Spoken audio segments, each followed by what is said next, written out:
Comment reprendre les redressements assis en postnatal? Ça, en fait, c'est une chose qu'il y a beaucoup de femmes qui vont vouloir faire, c'est recommencer les redressements assis. De un, parce qu'ils sentent qu'ils ont besoin de tonus au niveau des abdominaux, puis de deux, parce que, en fait, il y a un mythe qui est le suivant, de penser qu'en faisant des crunchs et redressements assis, on va enlever, en fait, la graisse qu'on a sur le ventre. C'est totalement faux.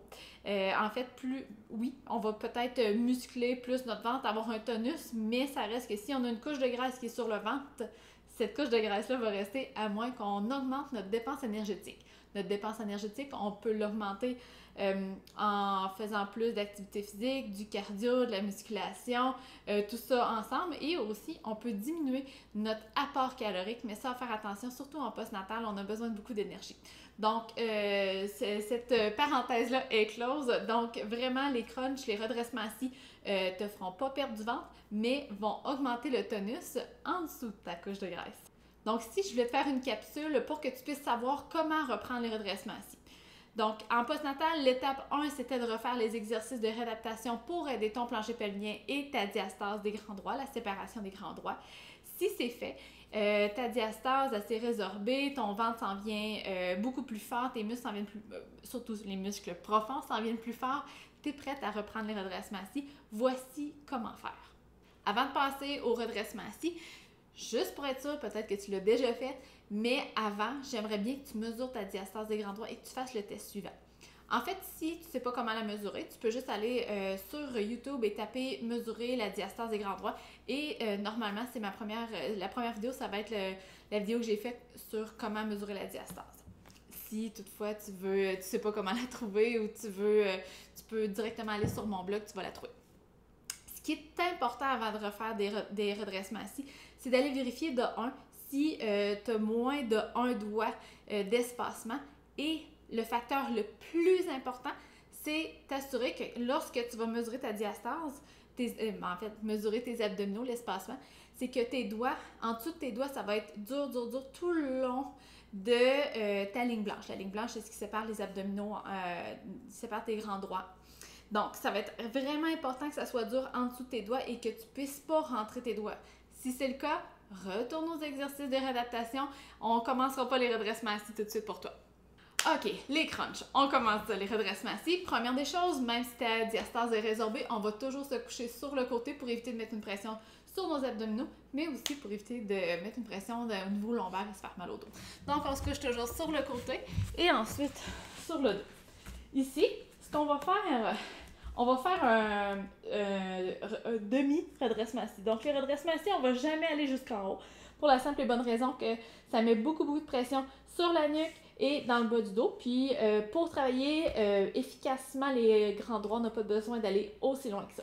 Donc, on va faire un demi-redressement assis et je vais t'indiquer les choses, les points importants à respecter. Première des choses, quand tu vas faire ton redressement assis, on ne pousse jamais sur notre nuque.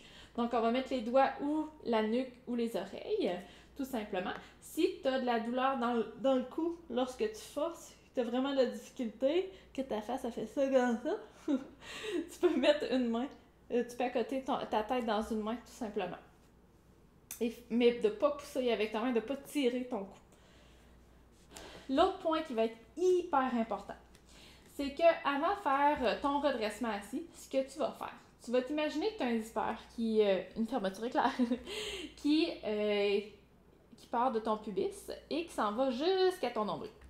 Présentement, le zipper est ouvert. Ce que tu vas vouloir faire, c'est lorsque tu vas faire ton redressement assis, tu vas vouloir refermer ta fermeture éclair. Je veux que tu utilises tes transverses de l'abdomen. Pourquoi? Pour t'assurer que lorsque tu vas contracter tes grands droits, ils vont aller vers le centre, ils vont vouloir se recoller. Donc, même si tu n'as plus de diastase, c'est quand même le mouvement qu'on veut faire faire à nos abdominaux. Hein? On veut que tout se rapproche. Donc, quand tu vas faire ton demi-redressement assis, tu vas zipper ta fermeture éclair et contracter tes transverses.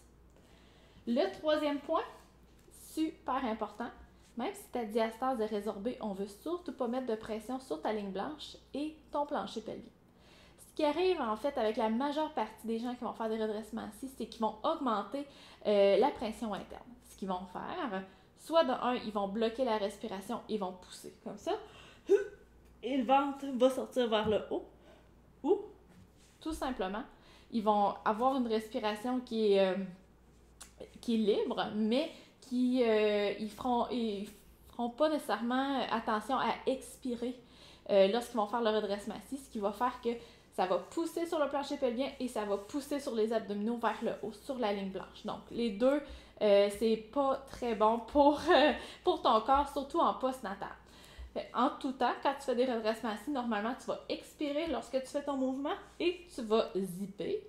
Donc, fermer la fermeture éclair pour rapprocher tes transverses. Donc, ici, on irait mettre les doigts sous la nuque. On ne tire pas avec nos mains. Et ferme la fermeture éclair et on expire.